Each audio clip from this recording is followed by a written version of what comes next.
Good evening. This is Crime Classics. I am Thomas Hyland with another true story of crime. Listen.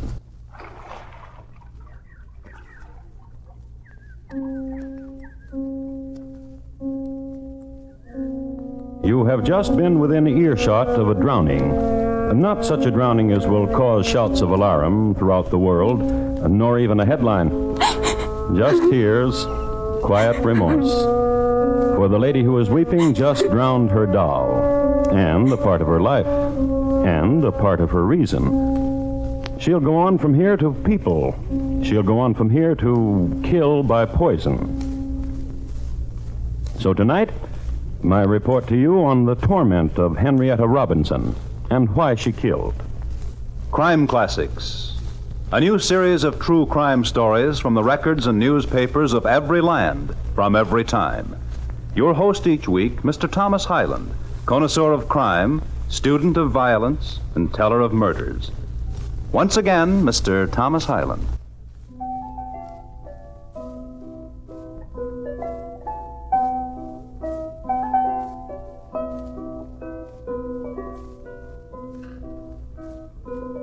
The year is 1845 in the city of Troy, New York. It was summer, and the Trojans were all excited about the town's 56th anniversary, and showing it. Each weekend, the banks of the Hudson were strewn anew with burned-out fireworks and chicken bones, and the broken crockery mixed well with empty clamshells. The Trojans took easily to gay festivals, and the chronicles of Troy of the times tell us that 1845 was, and I quote, of glee and profound merriment. The scene we're interested in took place on a Sunday in summer twilight and has to do with a boy and a girl. They found an idyllic spot, as young lovers will do, which consisted of this: a grove of white birch and sumac, and a pond, a clear and shallow pond of still water and sandy bottom, and a soft, warm breeze. Young lover? Just sit as you are, Henrietta. Young lover. Like this? Oh, happy time, gentle time. So I can remember how beautiful you are. To you, Joseph, I'd lower my eyes, but that I wish to look at you constantly. Henrietta. Yes? The doll. Here, you may hold her. You may go to Joseph Cecily. Take her. She likes you. No. No? Listen, dear. What? Why do you bring her always with us? Why do you pretend she's a person? Well, she is. Aren't you, Cecily? She is. My sister threw away her dolls at 15, and you're 17. And because one day I hope... Shh. What? Shh. This world we're in, the quietness of it, trees and the sky, how very blue it is. And look there at the wildflowers, the hummingbird. And you. And you, dear Joseph. May I kiss you? Oh, please don't. There, I protested. Now kiss me. Oh, wait. What are you doing? Cecily's watching. I'll turn her face about. Stop it. Henrietta. You're making fun. Stop it. All right. I'll show you. Oh, dear, what? Show you.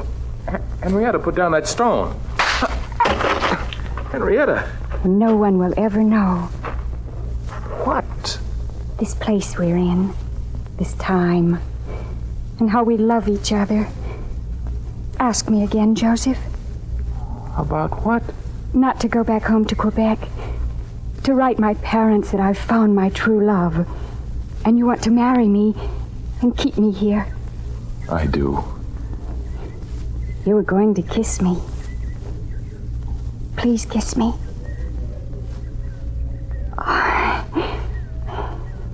Cecily didn't watch.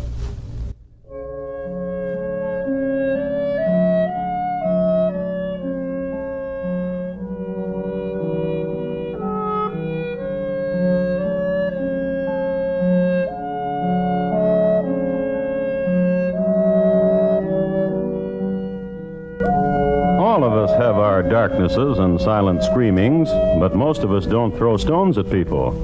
Henrietta Robinson did, and she treated her doll like it was a person. But outside of that, Henrietta was quite a successful girl of 17. Her small, quick angers were rare intervals between serenities and sweetnesses. She was beautiful and fairly formed, and possessed of a background of elegance and wealth. Her parents in Quebec had realized a considerable fortune from a fox trap, much used in the Hudson's Bay area. When Henrietta's mother received a letter from Troy, New York, which stated that her daughter was deeply in love, she summoned her husband immediately from his fox traps and held family council, a result of which Henrietta was summoned home from her school in the United States. And as soon as she entered the house, a scene was made. I will not have it. I will not have it. Imagine. But I love him truly. I forbid it. Do you hear me? I forbid it. How could you? Joseph is handsome and he's gentle. A farmer's son, no background. Oh, I'm so ashamed. I'm not. I want him for my very own. What joy to hold him. Oh. And when he kissed me, heaven was close. Oh. And he will be mine forever and ever. No matter how hard you hit that table, Father. Oh, girl, listen to me. You will not marry a farmer boy. You will not ever see him again, nor think of him. And as for marriage, you will marry whom I say. And his name is George Locius. And his name is George Locius. And he is a gentleman and a horseman and a soldier, and has wealth and castles in England. He has seen a portrait of you and loves you madly. What are you doing, Henrietta? And he... John, look at her. And he... Henrietta, what's wrong with you? Stop carving up my table with my letter opener. Child.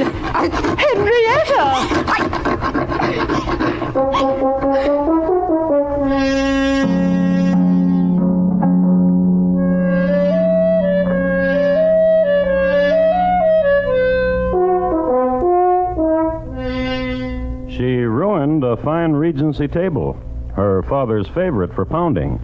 But nevertheless, she did meet George Locius. And, surprisingly enough, they got along well together.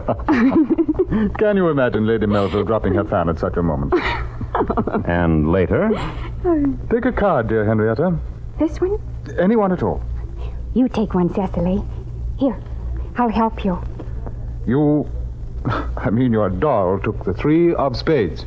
Oh, that's very close. he wasn't very successful with card tricks, but he was an expert horseman, a daredevil of the high jumps.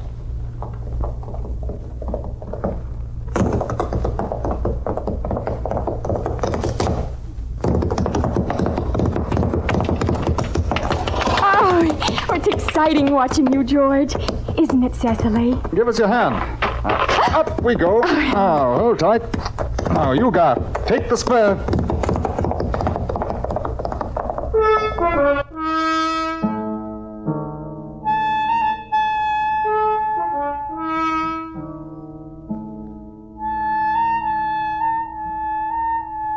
And one night, in a place young people always seem to find, beneath a maple tree whose leaves shone silver under the first autumn moon.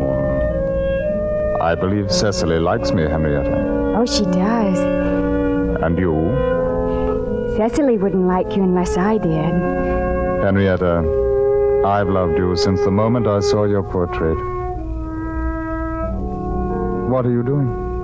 You'll want to kiss me, won't you? I'm turning Cecily's head away. Oh, Now you may kiss me. dear Henrietta. I said, dear Henrietta. Daddy wants me to marry you. Will you? And Mother wants me to marry you. Will you? Well? Let's marry him, Cecily.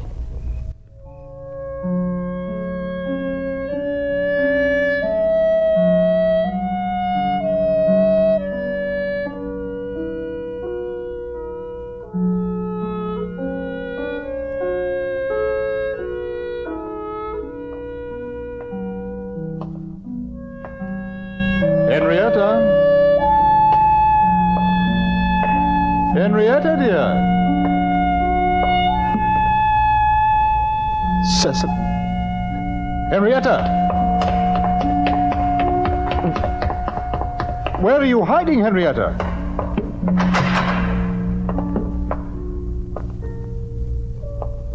One doesn't hide on one's wedding night, Henrietta. Where are you?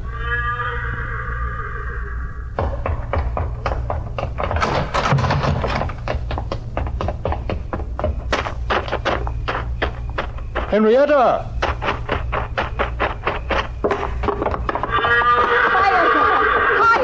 Higher! Henrietta! Higher, guard!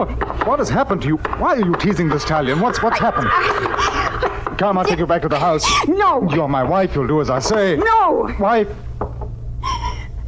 Hold me.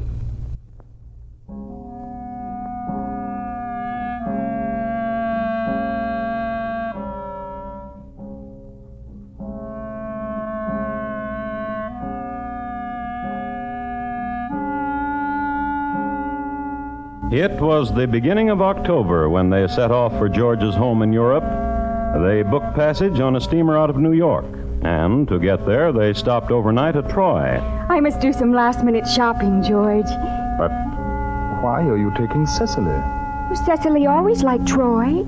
And the two of them, Henrietta and her doll Cecily, instead of shopping, went down to a place which consisted of this: a grove of white birch and sumac, almost leafless now, and a pond of water growing cold. A place dying the season's death, but remembered for the time when young lovers sat in summer. And one was called Henrietta, and the other... Joseph. Joseph. Gone are you, Joseph? Where are you? Are you dead? Are you dead, Joseph? And cold? Go to him, Cecily, and warm him.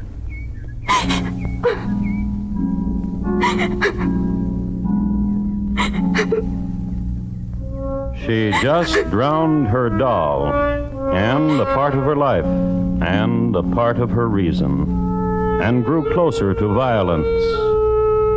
Closer.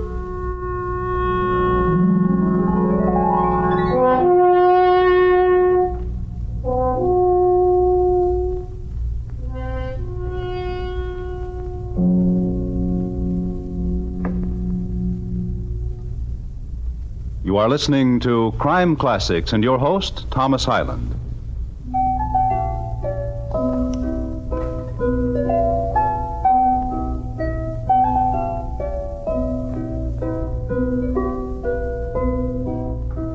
The year was 1849, the time when everyone was heading toward California and Mr. Sutter's farm. But Henrietta and husband George Lotius set sail for England. It was a leisurely and serene trip under sail, marred only by one occasion. One of the voyagers on the last night out claimed that Henrietta tried to push him into the sea. The statement, however, was met with disbelief, since there had been a gay party aboard and everyone had dressed like pirates, and there was much mock villainy and talk of walking the gangplank. In England, George Lotius brought his wife to his estate a few miles north of London. Here they lived the life of English aristocracy, riding to hounds, puttering among the primroses, and having 2 children. It was the good life in a drafty mansion. There was, however, a servant problem. It seems that every upstairs maid got the feeling somehow that Henrietta was trying to throw her off one parapet or another. Each, in her turn, the maid would complain to Squire Lotius, who would do this. That's the way George scoffed. And he would do this. Here's a week's wages, and I'll write you a letter of reference. And please pack your bags and leave. But on about the 6th upstairs maid, this happened. And I'll write you a letter of reference, and please pack your bags. No. Wait here a moment.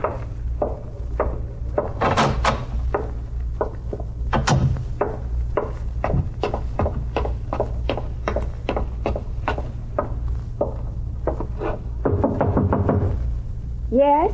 May I come in, Henrietta? Just a minute. Now you may come in. I want to talk to you, Henrietta. Do you like this gown, George? It came from Paris this morning. I never like you in black. You know that. Why are you always wearing black these days? And why... Why what? Why have you taken to wearing that heavy black veil when you go about? You know. No. No, I don't. Of course you do. To confuse them. Oh, now, Henrietta. Is that what you wanted to talk with me about, George? Hester said you tried to push her off the east parapet. Oh? She said she was shaking the mop and you came up behind her and pushed her. Wouldn't you? What are you talking about? She's one of the people, George. Oh, now, for heaven's sake, what are you... Oh, it's entirely a matter of self-preservation. She was put here to get rid of me. Hester, to get rid of you? One of the people. Come to the window with me, George. See there? What?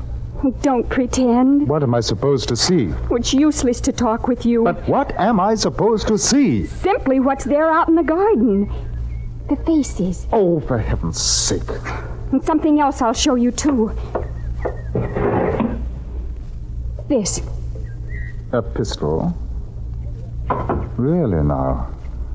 When did you buy a pistol? If they should try to come close to me... Henrietta! In the name of...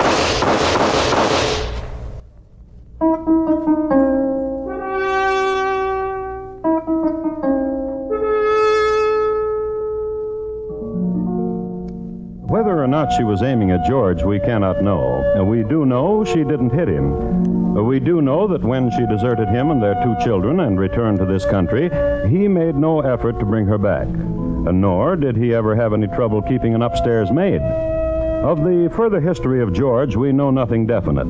We can assume he brought up his children to be every inch as good an Englishman as he, and as good horsemen, and probably much better at card tricks, and undoubtedly more finicky about wives. Henrietta went directly to Troy, New York, and of her stay here, I'd like to quote a bit from a newspaper of the day. Henrietta Robinson, as so she called herself, was found wandering through the city clothed in night apparel. She drank and raved over her broken hopes. She was found groping in the dark through the halls of public buildings, inquiring for the police office, and demanding of authority assistance to protect her against imagined persecutions. She wandered about the city armed with her revolver and presented it on several occasions at the breast of anyone who had the curiosity to observe her movements. So we have come to the point in the history of Henrietta when she had become a very real menace. But no one did anything about it. They let her roam and wander and grope and present her revolver, and one day she was no longer young. And one dusk in the springtime she wandered down to a certain pond, which was surrounded by birch and sumac, and there was a youth there. Hello. Oh, good evening. Isn't this a lovely place? Yes. Yes, it is. I stumbled upon it. Is your name Joseph? Why, no. Sit with me. I'd like to. Do you, come here often? Whenever I can. Why? To sit here. To look into the pond. Why? I try to remember why. I always try to remember. There's something... I don't know. I was waiting for someone. A girl? Yes, but she's very late. I suppose she'll not come. I'd best be going. Oh, wait. Sit here with me for a while. Talk to me. Talk to you? Is your name Joseph? I have to go. If you leave me again, I'll kill you. What? I would. But that's a real gun. I would. I have no money. I don't understand. Please, I was only waiting for... Where did you go when you went from me? Long ago. Don't be frightened of me. See, I'll put away this ugly thing, this pistol. No, don't be frightened. You always go away. And there's always the sound of you going away. Then why do I come here? To this pond. And remember. Remember what? Remember what?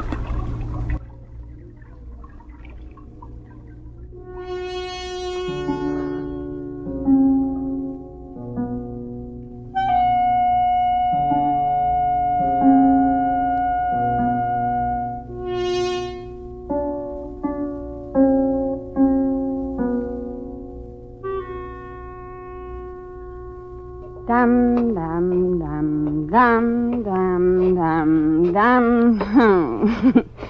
And that's all you get. Buy me a drink. Buy me a drink. Kitty, you've had enough. I know. But you're a friend of mine, and you're also the barmaid here. And you have no money. No. Kitty. And no drink. Lend me $2. I don't have it. Then I'll lend you some. Hundreds. You ought to go home. Oh, please, Kitty. A drink. Kitty. Hey, Henrietta. I was asking Kitty to buy me a drink. Tell her how good my credit is, Mr. Lanigan. You ought to go home. Your barmaid thinks my credit's no good. Tell her how good it is. Here in my place, you got no credit. Dance with me, Mr. Lanigan. Oh, come on. Dance with me. Oh, get away from me. Oh, you won't. That fella there just came in, Will. Young man. Well, now, sister. Young man, will you dance with me? And having danced with me, will you buy me a drink? Dance to what? Dum, dum, dum, dum, dum, dum. That. Well? Well, sure, I'll dance with you. Oh. Dum, dum, dum, dum, dum, dum, dum. Oh.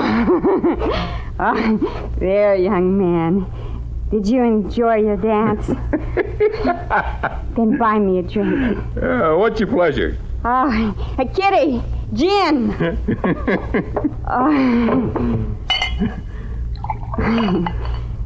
Gin's my pleasure. Well, drink away.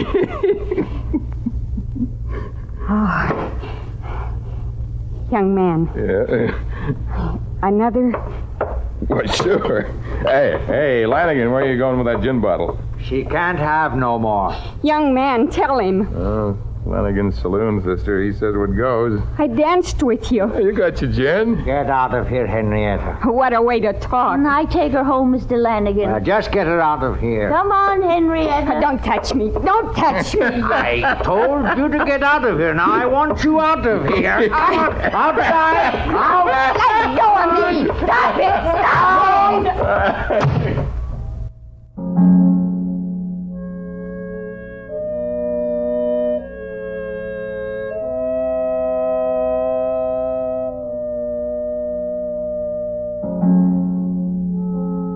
Someone still could have stopped her. Someone who could see the stricken face, hear the mumblings, and realize that such a woman, one who brandished a gun every place she went, one who lived in a world of tortured fancies, and set the cry for someone named Joseph tumbling down alleys and dark streets, and always there was the gun. Someone still could have stopped her, but no one did. She was a whole night away from murder. No one stopped her. Perhaps it was because she was a familiar sight in Troy by this time. Perhaps it was because the Trojans hadn't run out of their jokes about her. Perhaps it was because of the way she finally killed. She pawned her gun for $3. Then she went to a druggist. She bought $2 worth of arsenic. In the early afternoon, she was as sober as she had been for a year. She went back to Lanigan's saloon, arsenic hidden, but waving her last dollar bill. Good afternoon, Kitty. Here, take this money. Oh, you don't owe us anything? She owe us anything, Mr. Lanigan? Well, if she does, we'll forget it. That's kind. Yeah. Mind if I tell you something, Henrietta? Yes? When you're like this, when you're sober, you're almost what I'd call pretty. Now, don't you start that like the rest. Well, I was only trying... Now, don't you start that, that's all. Oh, he didn't mean anything. He was telling the truth. I bet you were a real beauty when you were my age. Henrietta, Yes? Someone once told me you were married to an English baron or something. I think so. I think I was. I think I had... I fetch your comb. I comb your hair if you want. If the both of you will join me in coffee first. I'll get some from the urn. Oh, no, let me. I love to serve. I'd consider it a pleasure. And I would, too. Just turn that brass spigot on the urn. Did you hear me? I said... I was just getting the cups ready.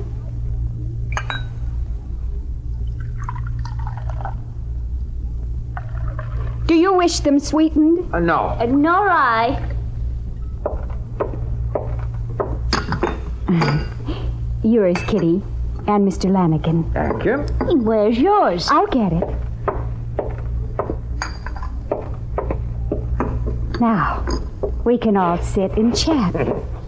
Is this that new brand coffee, Mr. Lanigan? Or no. This tastes funny, doesn't it? I remember now. What? About England. There was a huge mansion, and I was lady over all of it. Would you like to hear about it? Oh, yes. Drink your coffee, and I'll tell you. It was a very large house, I think, and it sat upon a gentle hill. And... Strange taste. What did you say? Oh, nothing. I'm sorry I interrupted. Go on. And it was drafty, but there were great roaring fires. And sometimes in the great hall...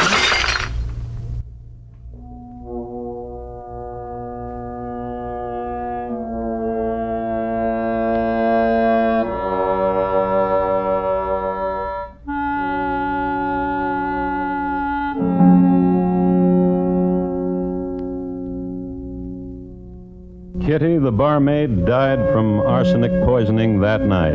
Mr. Lanigan the next morning. Henrietta was tried and found guilty of murder and sentenced to hang. There were murmurings, however, and talk of insanity, and one bright young lawyer made a plea based on the responsibility of society toward a tormented woman. On the basis of this plea, Henrietta was not hanged. They put her in prison, where she sat for the rest of her life behind bars and a black veil. And this is the story of the world and Henrietta Robinson.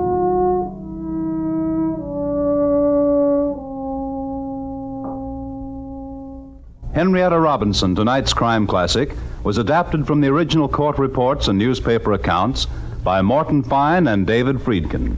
The music was composed and conducted by Bernard Herrmann, and the program is produced and directed by Elliott Lewis. Thomas Hyland is portrayed on radio by Lou Merrill. In tonight's story, Sammy Hill was heard as Henrietta.